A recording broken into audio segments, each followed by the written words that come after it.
Ariel Malone, a 26-year-old country club chef from Hackensack, New Jersey, would compete on the 15th season of Hell's Kitchen. Ariel is considered by many to be Hell's Kitchen's most disliked winner, and today, we'll be looking over why that is the case, and how she won in the first place, as we'll be going over every important confessional and moment during Ariel's time in Hell's Kitchen. Be sure to hit that subscribe and like button to support the series, and with that, here is the story of Hell's Kitchen's most hated winner, Ariel Malone. Bloody hell, here I go again. I've said in past story videos how most premieres are pretty under the radar for winners, but that was not the case for Ariel, as we got a really good idea of the type of chef she would be this season. Not only did we get her backstory and some serious foreshadowing, but we would get the first instance of Ariel's very blunt and fiery personality. It's awesome for Chef to bring us to the LT steak. I can feel it and I'm seeing it. It's gonna be difficult for everyone else to try to take this from me. This is shashushka. Shashushka. Being half black and half Jewish, the shashushka definitely represents who I am. So for me, this is literally like my heart and soul. It's a comfort dish that oozes quality. 3, well done, good job. I feel like we're in like a Lucy show or something. I nailed my dish and I did what I was supposed to do, and these other girls that are on the team like aren't pulling their weight at all.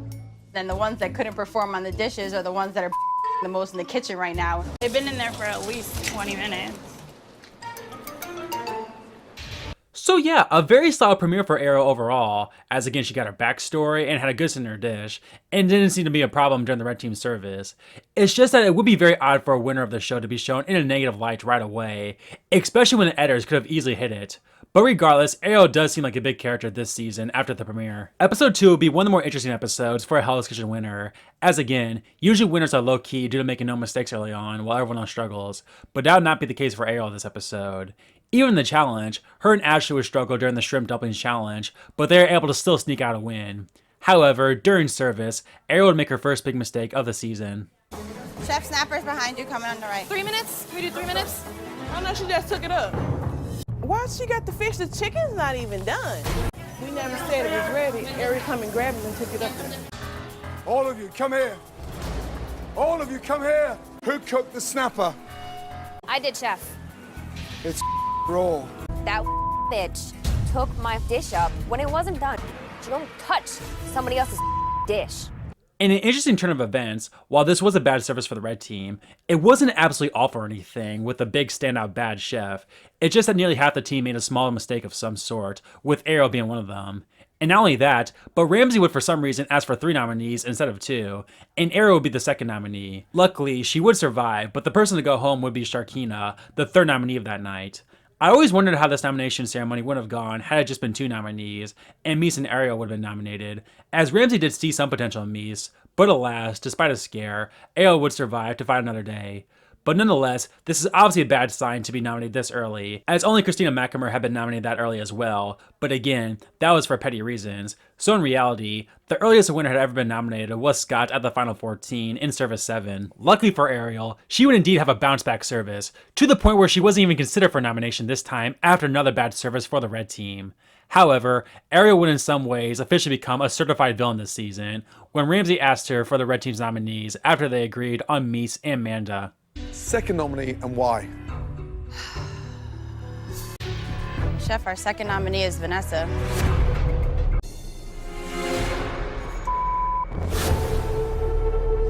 Yeah, well, honestly, that probably was the right decision. To go from damn near going home to going away from the nominations is pretty insane, but Ariel was not backing down to the people who dare question her decision. That wasn't a decision. The team decided that Vanessa was the weakest chef. Am I incorrect? Did I decide? I never told you that. Everybody Stop else yelling around at me. Calm I'm down. not yelling. I'm talking to raising you my certain voice way. and I'm asserting myself. You will tone your voice down when you talk to me. Then we Do you won't talk. understand? Tone I your answered your voice down. question, Danny. The You can bring it down. conversation is now over. I will continue to raise my voice. The conversation is over, B. Again, while I'm not going to say the audience hates Ariel by any means, I think it's safe to say that we definitely have to view her as a villain going forward. And again, while her mistakes and nomination service too is likely just a fluke and she's still a top contender, as an actual winner candidate, it's hard to see. Thankfully, after her outrage at Danny, episode 4, and for that matter episode 5, would be much needed cooldown episodes for Ariel, which was obviously a good thing, as the red team would continue to struggle in each service, making Ariel seem like even more of an appealing Black Jacket prediction. And her stock would rise to its highest point in episode 6, as her dish would earn a 5 out of 5 from Ramsay, and then she would have her best service yet, winning the best of the worst. Walk into the pass of the first 2 risottos. Chef, 2 risottos right behind you. Ariel, Yes, chef. delicious. Thank you, chef. 2 minutes on my risottos, 2 minutes on the lobster tail. We're all gonna meet at the pass at the same time. Perfect, perfect. Ariel, always a sign of a great leader. Risotto, chef, right in between here. Lobster tail, chef. Good. Delicious, the risotto. Ariel, got off to a good start. Keep it up now, okay? Yes, chef. Ariel, vocal, assertive, and in control from start to finish.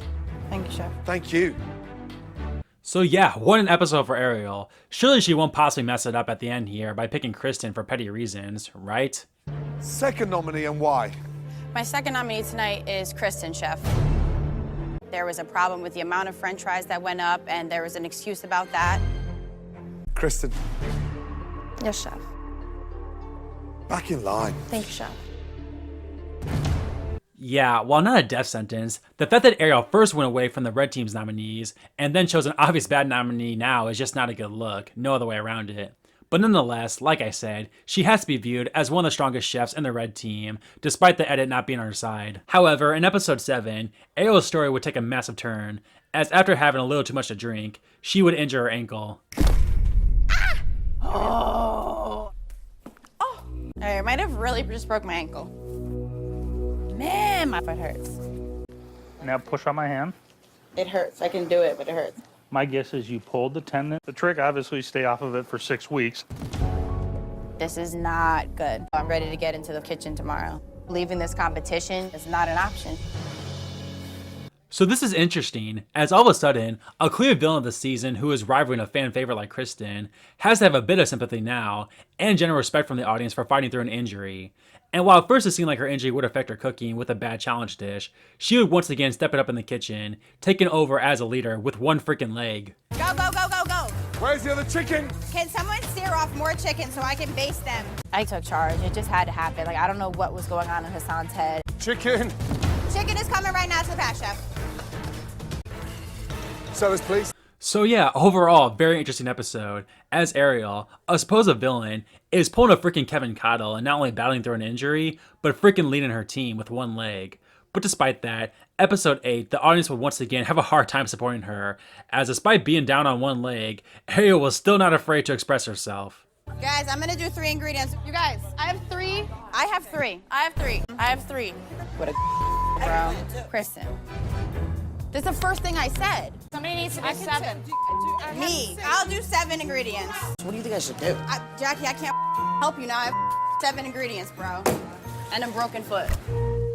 Danny, if you're not comfortable with all stations at this point in the competition, you don't have what it takes to be the head chef of BLT.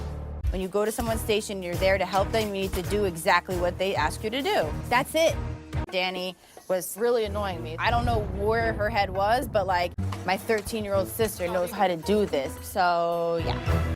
Now I will say, one could argue that Danny was even more hated than Ariel at this point, so that's not exactly a bad look, as she was the main person responsible for Hassan's downfall after not accepting him. And not only that, but she would get more positivity with arguably her best confessional of the season during service. The kitchen's the first place where like I felt like I really fit in. Never black enough for the black kids, never Jewish enough for the Jewish kids, never white enough for the white kids. I could be myself in the kitchen. I love the energy of being in the kitchen. Like I live to cook food and to learn. So yeah, a very ambiguous episode for Ariel, but at the very least, at least she's still doing well in the services. But that would all change the following episode, as Ariel would have one of the worst services from a winner ever. Stacey Dash, too salty. Both of them undercooked. Oh, man. Who cooked these? I cooked them, chef. Right behind. Me. Red team, come here. Refired. Stacey Dash. Yes, chef. Now they're overcooked. Next. Hey, red team, no, not next. Come here, all of you. And we're going from one extreme to the other because I've got burnt tuna. Just tell me how we can something so simple up. Lucky for Ariel, Joe would be a complete train wreck on the blue team, and he would get eliminated from the winning team.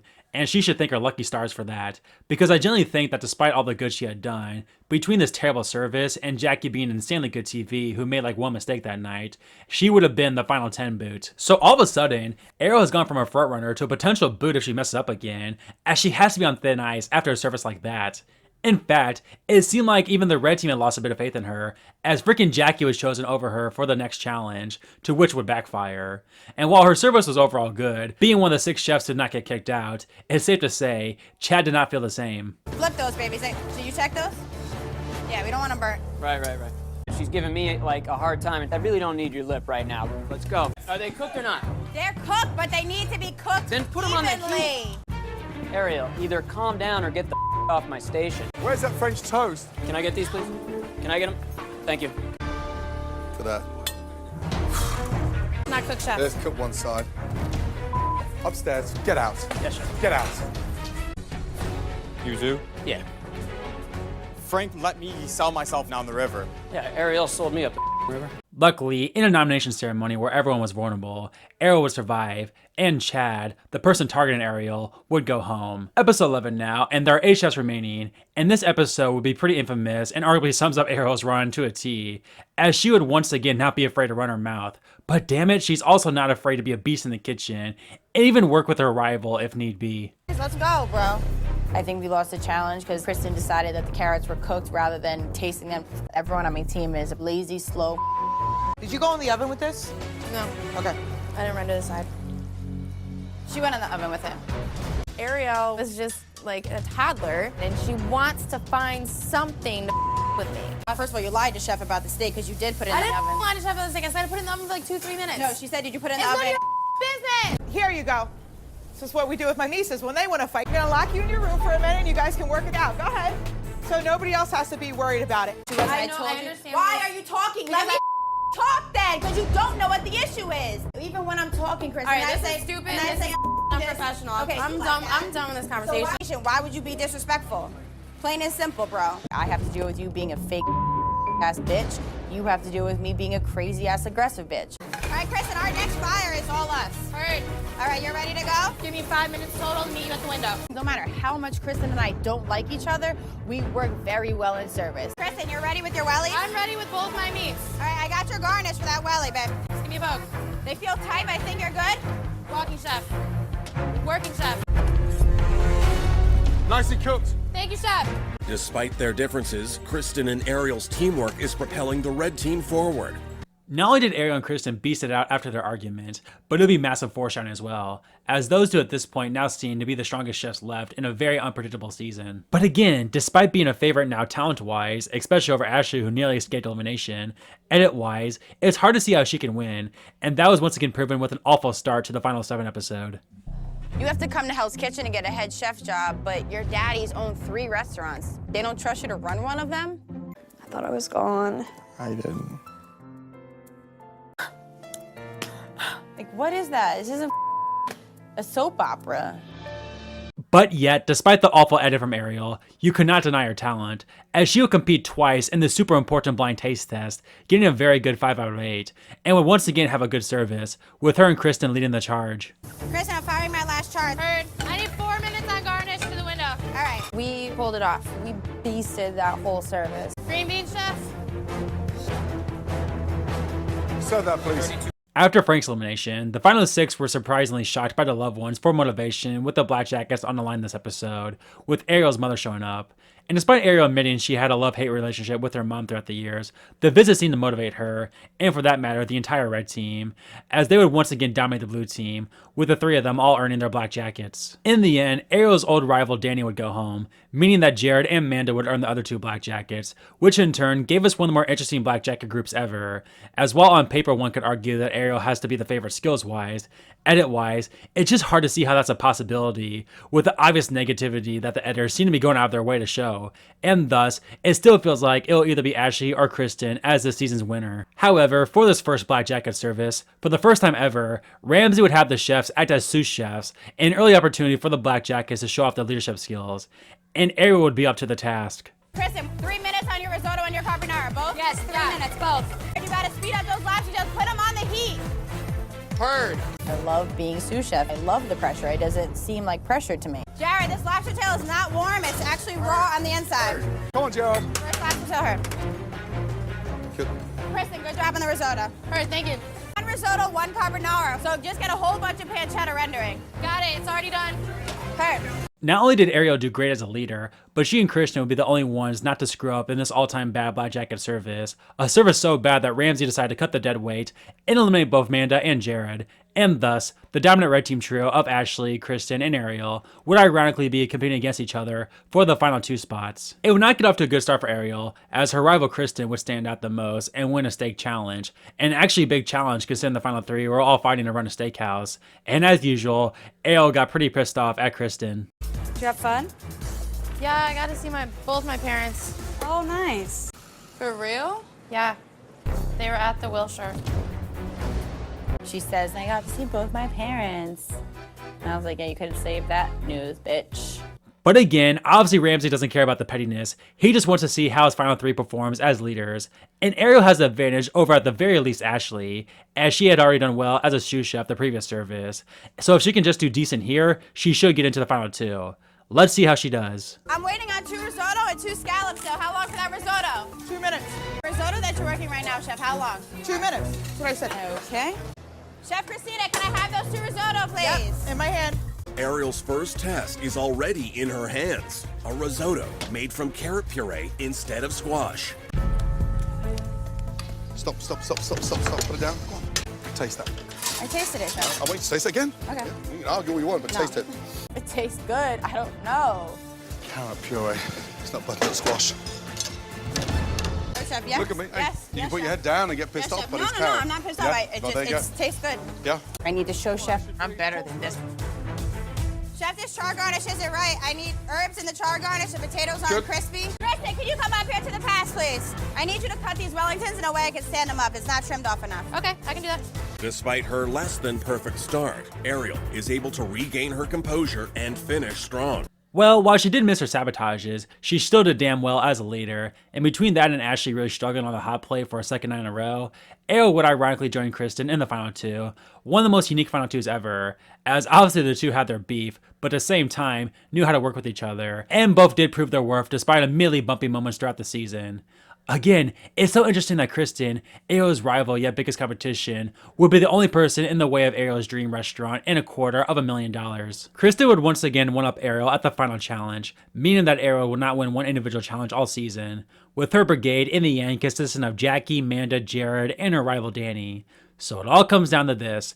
Ariel is one good service away from having her dream come true, but unfortunately, she had quite the big personalities on her team, and it's safe to say, this would go down as one of the more interesting finale services ever due to those personalities. Pork. Oh, Lord. Danny, I need these pork chops back in the oven. Make sure they're cooked first. I thought they were okay. I have these 2 hangers, so I just asked Jason if table 10's ready. Flip it, yeah. Smart. Ariel's quick thinking buys some time for Danny on her refire. Jackie, I need you to... I cut them down. I just cut them. They're all different sizes. It's not by the way that they look. It's by weight. People are paying for the entrees. They need to get what they're paying for, Jackie. Did she cut them down? Yes, chef. Oh, well spotted. Walk in with sea bass. Salad in your hand, yeah? Salad in my hand. Yes! Jackie, nice on that sea bass. It better be. Chef Ariel, Oh, no. table 22 is the raw. No. Danny, I have another pork chop. This needs to go back in a little bit longer. Refried pork chop, awesome. This one's over? Danny! Yes, chef. Look, I know you don't care. I do. No, I do care, chef. Danny's gonna flip out. Jackie, what? Ever take over that? I'm losing my... Where is she? She left. What do you mean she left? You're cooking one meat and you've given up. Chef Ramsay says one mean thing to you and you're ready to go home and cry. Jack, you're gonna pick up that pork chop for me? Got it. Keep it strong all night. I need you to help me finish strong. Walking with 2 pork chops. With Jackie picking up where Danny left off, properly cooked pork is making its way to Ariel's hungry diners. I think my team did really well. We had a few hiccups, but win or lose, I'm extremely proud of myself. So yeah, a service full of ups and downs for sure for Ariel, but the fact that she got Jackie to bust her ass for her in the finale, I think is what really objectively has to give her the 1-up over Kristen. But again, there's just no way she can win this season with all the negativity from her and all the positivity from Kristen, with a lot of that positivity being the fact that Kristen was viewed as a hero compared to Ariel's over-the-top antics. But Ramsay simply could not overlook Ariel's dominance and determination, and thus, we would get one of, if not the most shocking winner reveal ever. 3.